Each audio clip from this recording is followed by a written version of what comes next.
രാഷ്ട്രീയ ചരിത്രം തിരുത്തിക്കുറിക്കപ്പെട്ട 2021 ശേഷം അതിനേക്കാൾ വലിയൊരു രാഷ്ട്രീയ പരീക്ഷണത്തിന് 2026 ഏപ്രിൽ സാക്ഷ്യം വഹിക്കുകയാണ്. പിണറായി വിജയന്റെ നേതൃത്വത്തിലുള്ള ഇടതുപക്ഷ ജനാധിപത്യ മുന്നണി ജനവിരുദ്ധ വികാരങ്ങളെയും പ്രതിപക്ഷത്തിന്റെ കടന്നാക്രമണങ്ങളെയും അതിജീവിച്ച് ഒരു മൂന്നാം ഊഴം കൂടി സ്വന്തമാക്കിയാൽ അത് കേരളത്തിന്റെ രാഷ്ട്രീയ ഭൂപടത്തെ എങ്ങനെ മാറ്റിവരയ്ക്കും? ഇതൊരു കേവലമായ തിരഞ്ഞെടുപ്പ് പ്രവചനമല്ല, മറിച്ച് LDFന് വീണ്ടും അധികാരം ലഭിക്കുന്ന ഒരു സാങ്കല്പിക സാഹചര്യത്തിൽ കേരളം കാണാനിരിക്കുന്ന ഭരണപരമായ മാറ്റങ്ങളെയും മന്ത്രിസഭ പുനഃസംഘടനയെയും കുറിച്ചുള്ള ആഴത്തിലുള്ളൊരു വിശകലനമാണ്.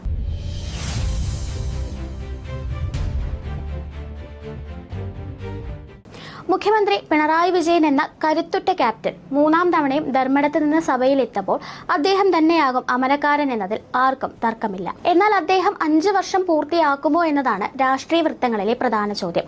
ആരോഗ്യപരമായ കാരണങ്ങളാലോ അല്ലെങ്കിൽ പുതുതലമുറയ്ക്ക് വഴിമാറിക്കൊടുക്കാനുള്ള പാർട്ടിയുടെ തീരുമാനപ്രകാരമോ കാലാവധി പകുതിയാകുമ്പോൾ അദ്ദേഹം സ്വയം മാറി നിന്നേക്കാം.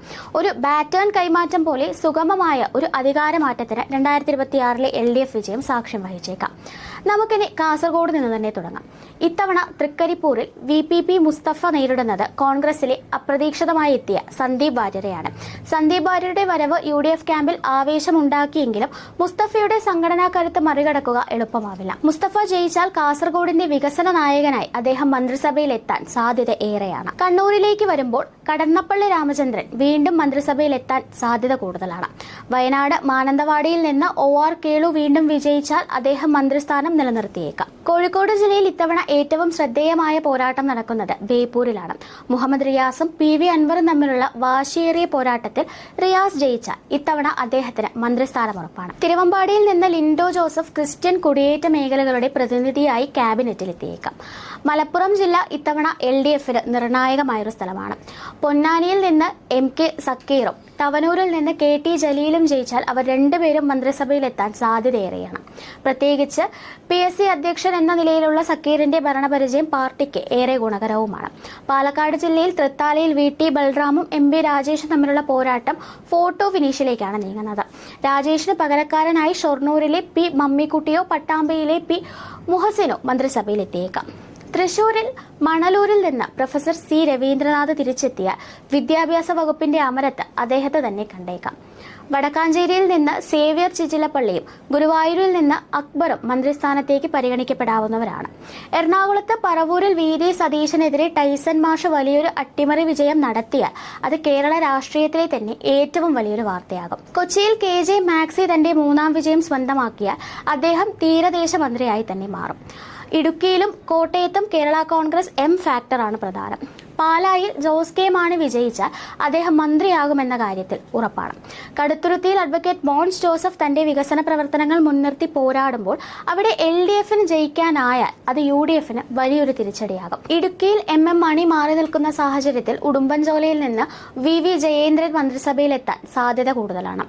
ആലപ്പുഴയിൽ U പ്രതിഭയും H സലാമും തമ്മിൽ മന്ത്രിസ്ഥാനത്തിനായി ഒരു സൗഹൃദ മത്സരം തന്നെ നടന്നേക്കാം. കായംകുളത്ത് M ലിജുവിനെതിരെയുള്ള പ്രതിഭയുടെ പോരാട്ടം അതിശക്തമാണ്.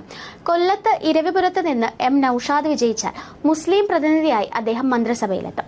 പത്തനംതിട്ടയിൽ വീണ ജോർജിന് ഇത്തവണ സീറ്റ് ലഭിച്ചില്ലെങ്കിലോ അല്ലെങ്കിൽ ജയിച്ചാലും മന്ത്രിസ്ഥാനം നൽകിയില്ലെങ്കിലോ പകരം കോന്നിയിൽ നിന്ന് KU ജനീഷ് കുമാറിന് ആ നറുക്ക് വീഴും. തിരുവനന്തപുരത്ത് V ശിവൻകുട്ടിക്ക് പകരം V ജോയിയോ VK പ്രശാന്തോ മന്ത്രിസഭയിലെത്താൻ സാധ്യതയേറെയാണ്. വട്ടിയൂർക്കാവിലെ മേയർ ബ്രോ പ്രശാന്തിന്റെ ജനപ്രീതി പാർട്ടിക്ക് വലിയൊരു മുതൽക്കൂട്ട് കൂടിയാണ്.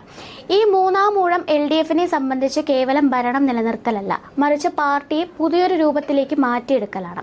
വീണ ജോർജ്, ബിന്ദു ടീച്ചർ, ശിവൻകുട്ടി തുടങ്ങിയവർക്ക് ഇത്തവണ സീറ്റ് നൽകുകയോ അല്ലെങ്കിൽ മന്ത്രിസ്ഥാനം നൽകുകയോ ചെയ്യാതെ പുതുമുഖങ്ങളെ കൊണ്ടുവരാനാണ് CPMന്റെ നീക്കം. കൂടാതെ LDF ചരിത്രത്തിൽ ഏറ്റവും കൂടുതൽ മുസ്ലിം മന്ത്രിമാരുള്ള ഒരു മന്ത്രിസഭയായി ഇത് മാറിയേക്കാം.